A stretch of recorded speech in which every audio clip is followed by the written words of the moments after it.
Que anterior platicábamos con los magistrados del Tribunal Electoral del Poder Judicial de la Federación sobre la divulgación de noticias falsas y si puede hacer algo la justicia electoral en México para evitar que incidan en los procesos electorales. Ahora vamos a platicar sobre este tema, pero con alguien quien en el terreno ha analizado esta problemática. Hay que recordar que pues esto llegó a una cúspide en cuanto a su relevancia informativa en las elecciones de hace un año. Mañana va a ser un año de las elecciones en Estados Unidos y hay múltiples ejemplos admitidos recientemente en una presencia, en una participación en el Congreso de Estados Unidos, una comparecencia de las principales empresas tecnológicas de hasta dónde pudieron incidir en el caso estadounidense, pues personas y empresas e instituciones del extranjero en su proceso electoral a través de las noticias falsas. Me acompaña en esta mesa para ello Felipe García Sánchez, ingeniero en sistemas, especialista en sistemas distribuidos, diseñador de sitios web y aplicaciones móviles. Felipe, gracias por venir.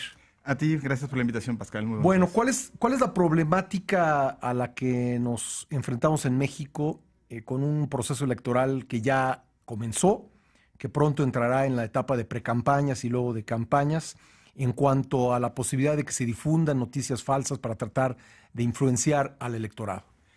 El problema es que estamos empezando a reaccionar tarde. Esto ya está sucediendo. El fenómeno que vimos en el extranjero no nos extrañaría, no es de extrañar que en este momento ya esté sucediendo aquí. Posiblemente no tenemos todavía los elementos como para poder hablar contundentemente que hay una injerencia extranjera, como lo que están demostrando en Estados Unidos, pero el ejercicio es muy similar.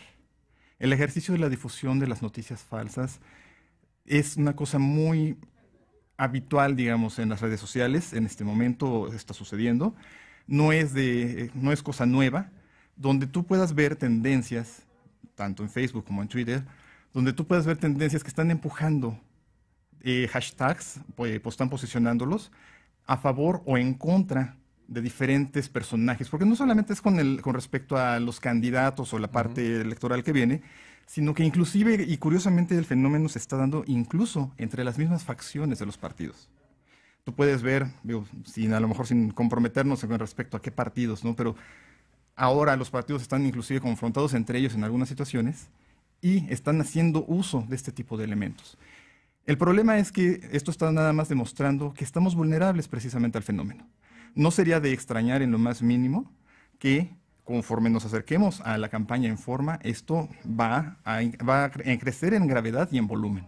Lo que se ve, lo que es muy evidente es que a través del uso de bots se tratan de posicionar ciertos temas, ¿no? Efectivamente, uno de los fenómenos más curiosos, más interesantes de lo que estamos viendo ahorita es precisamente el uso de mecanismos artificiales de difusión de contenido.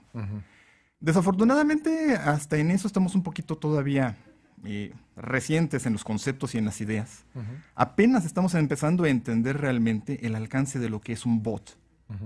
Un bot es un usuario artificial, digamos. Es una manera de decirlo, efectivamente. Sí. Es una máquina que sube información a las redes sociales de forma automática y entiendo que hay algunos mecanismos ya muy sofisticados para hacerlo, ¿no? Efectivamente, esa es una de las más importantes y a la vez una de las más graves funciones que tienen los bots. Sirven para posicionar y para amplificar un mensaje, una tendencia. Llega a suceder, quienes hacemos uso cotidiano de las redes sociales lo hemos notado, que en minutos, un caso que es muy fácil de identificar es en Twitter, donde tú en minutos puedes ver que aparece un hashtag y se posiciona como trending topic, quiere decir que está viéndose a nivel nacional como uno de los temas más relevantes, y suele suceder que esto está siendo empujado por mecanismos artificiales. Hay unos cuantos usuarios, muy pocos, que lanzan ese mensaje y un sistema automatizado lo toma y lo replica cientos, si no es que miles de veces. El problema es que este tipo de mecanismos de difusión de contenido es demasiado fácil de hacer. Y realmente no hay manera de controlarlo, no hay manera de identificar su origen real. Yo escuchaba hace un momento la entrevista que tenías y bueno, el problema es ese justamente. Que aquí si tú no estás teniendo la posibilidad de ubicar el origen real de uno de estos mensajes, no vas a tener la manera de poder actuar en consecuencia a ello, ¿no? Y la parte realmente grave de esto es ¿para qué lo están usando? Uno de los temas más complicados de entender ahorita en el fenómeno de las redes sociales son qué es lo que sucede con una noticia falsa, con un bulo, con una fake news, ¿no? Que ahora nos puso el término el señor Trump. El problema es que te construyen una narrativa. Sirven para que tú puedas denostar a quien quieras, exaltar las virtudes de quien quieras, y realmente no hay control en ello. Porque al final, y esta es una de las cosas que es muy nuevo, es inédito en esto que estamos viviendo, no es ilegal. En un estricto sentido no sería ilegal, ¿sí?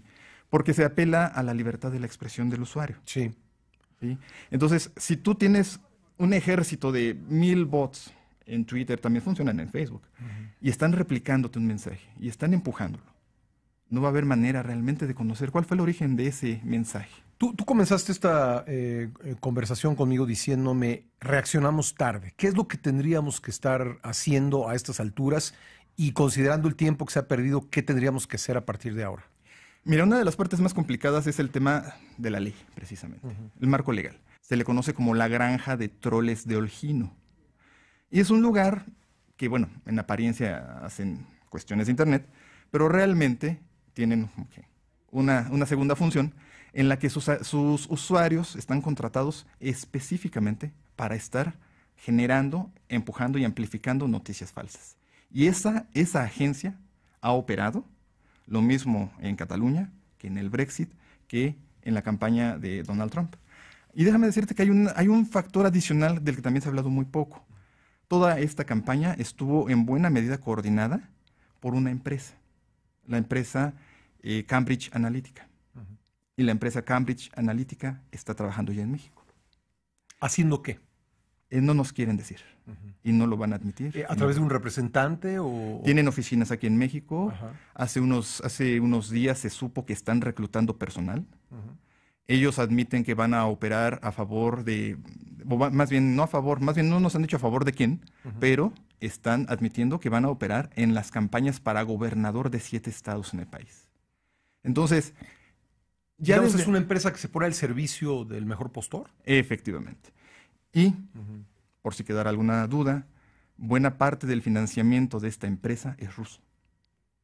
¿Tiene su sede en Rusia esta empresa? No. Esta empresa surge a partir de un psicólogo en Estados Unidos que se asocia con unas personas en Inglaterra, pero solo de Cambridge.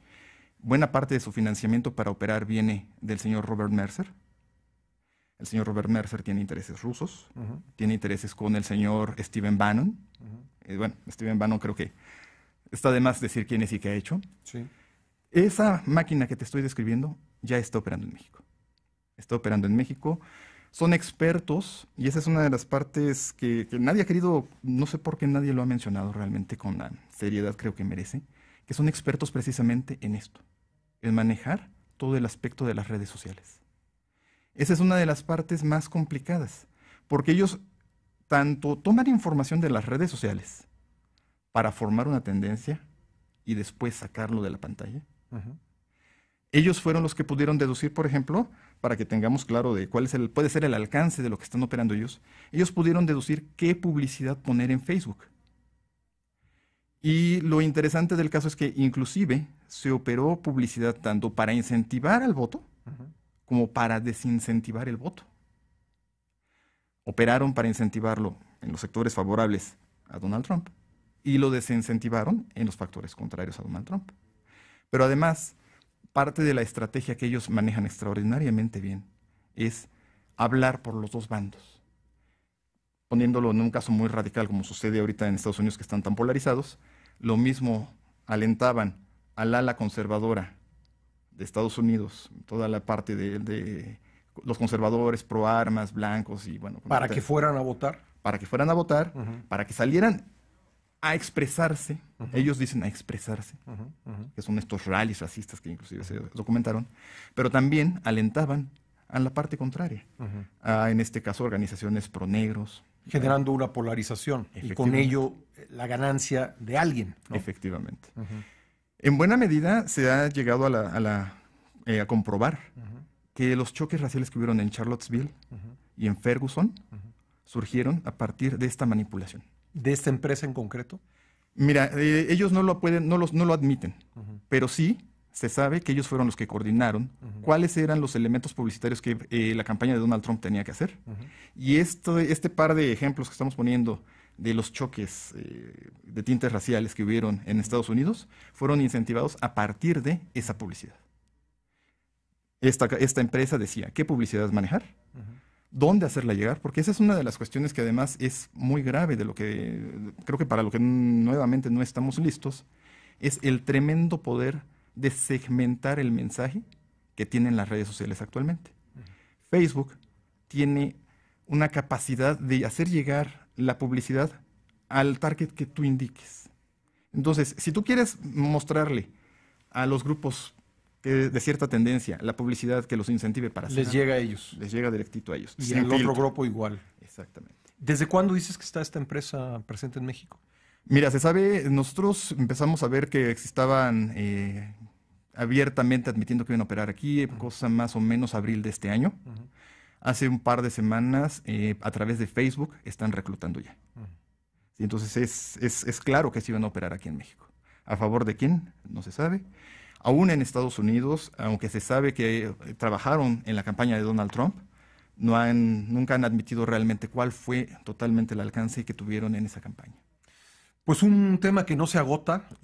Ojalá tengamos la oportunidad, Felipe García Sánchez, de platicar nuevamente sobre él conforme nos vayamos adentrando en el proceso electoral y podamos detectar comportamientos específicos y poderle ofrecer a nuestra audiencia información, que ese es el propósito. Claro. Información para no dejarse llevar por noticias falsas, tener cuidado en la información que se difunde y tratar de entender el comportamiento que se da en las redes, que, como ya hemos platicado aquí, pues muchas veces es artificial y muchas veces tiene intereses concretos. Efectivamente. No lo podíamos plantear mejor. Te lo agradezco mucho y espero que podamos conversar nuevamente. Será un gusto. Gracias, Felipe García Sánchez, ingeniero de sistemas.